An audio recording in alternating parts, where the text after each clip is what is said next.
Hello, I'm Kyle from Chaparral Motorsports, and today I'm going to be giving you the detailed breakdown of our Ocelot Pro Gear Bag. Now, if you find the details that go into this bag are a little bit above and beyond what you're looking for, we actually have the standard Ocelot gear bag as well. It's about $40 less expensive, and it's missing a lot of the pockets and the rollout mat, but as far as size goes, it is exactly the same as this gear bag here. Now, let's get into the details of the Ocelot Pro Gear Bag. This is going to be a fantastic gear bag at a very entry-level price point. This gear bag is made up of a 600 denier polyester PVC coated fabric. Now this fabric is going to be water resistant on the exterior. Please note that this bag has ventilation on both of the ends as well as on both sides. So while the fabric itself is water resistant and water is going to roll off it, water will come into these holes if left out in a downpour. Now another neat feature of this fabric is the fact that it's not just a single layer of fabric. There's actually a layer of foam in between it and the internal liner, allowing more protection for your gear on the inside of the bag. Now there are two popular setups or configurations for this style of bag. Some guys put two pairs of boots in here. We got a pair of boots on one side and a pair of boots on the other. The pockets on either side are pretty much identical, so you can swap those back and forth depending on your need. The second setup is going to be to have your boots on one side and your motocross helmet on the other side. Again, the vented feature of this bag is great. So as you put your sweaty boots and helmet into this bag, these vent holes are going to allow those pieces to dry out without getting musty, moldy, and mildewy on the inside of the bag. Before we dig into the details of the inside of the bag, let's touch on some of the outermost features here. You're going to notice you have a carrying handle. On the inside, there is a shoulder strap that clips to these two pieces right here. We have carrying handles here on the top of the bag, and then we have two more handles, one on each end of the bag. As for external pockets, there are two different pockets on the outside of the bag. We have this one here on the front. That's going to be about 10 inches in depth and about 8 inches in width. And you can probably put something that's about 3 inches in total thickness on the inside before you start deforming the shape of that pocket.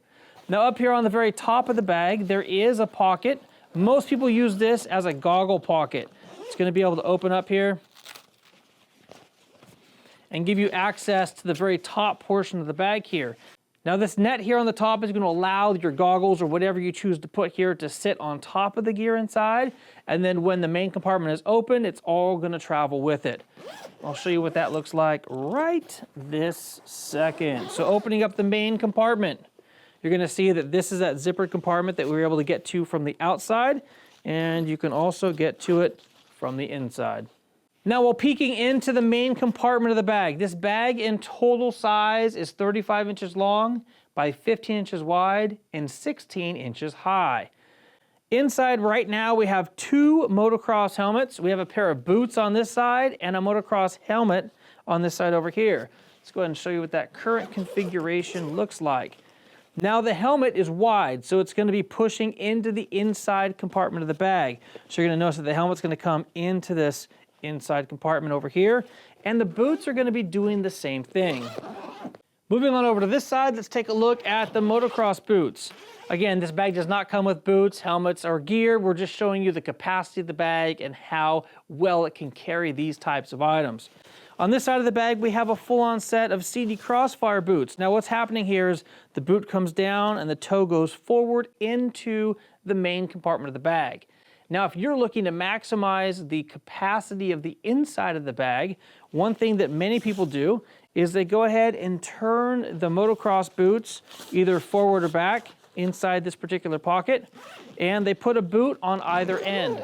That's going to allow the inside compartment to be kind of pushed this direction, and you can use the entire main compartment for whatever gear you have to carry. In addition to the goggle compartment that we already looked at, we have three other internal compartments. We have one on this side over here that currently is holding our shoulder strap. As long as I have that in my hand, I might as well show you how that works. It's simply going to clip onto either end of the bag here.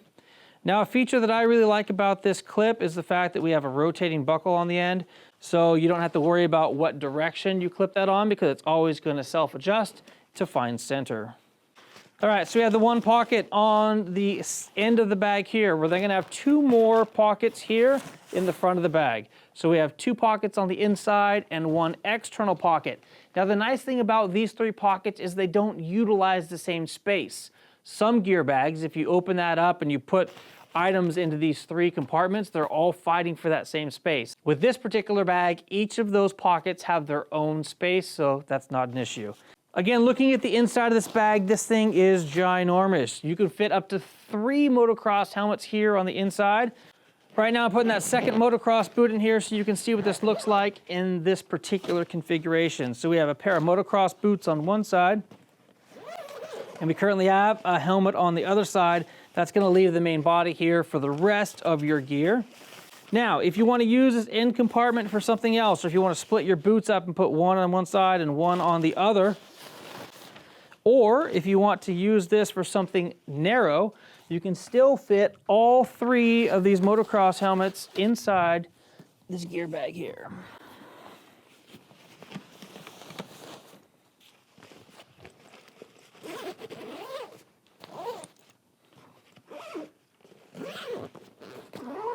Now this gear bag is spacious and there are lots of different pockets. Today I'm just showing you a couple of the most common ways that people outfit their gear bag or utilize the pockets in their gear bag, but this bag can be used for anything. I personally use it whenever I travel. It's a really good bag. Now there is one more feature that we haven't yet talked about, and that is going to be the changing mat that's built into the bottom of the bag here. We're going to open up this zipper, we're going to reach in, and we have a changing mat that's going to fold out, giving you ample room to be able to stand on muddy or dirty ground without getting dirty yourself. When you're done using your changing mat, you simply fold it in thirds and go ahead and fold it up like this. Now that's going to allow all the dirt to be contained inside this little zippered pocket if you happen to be in inclement weather or a dusty type of situation. And there you have it. That there is the detailed breakdown of the Ocelot Pro Gear Bag.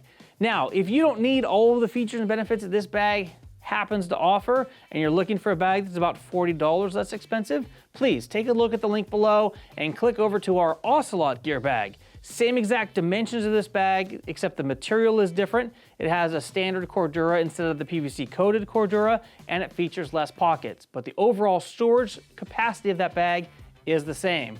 The build quality is the same as well. Anyhow, if you like what you saw today, please give it a thumbs up. And if you want more action like this coming directly to your inbox, please hit that subscribe button and the notification bell. Until next time, and as always, take care and ride safe out there.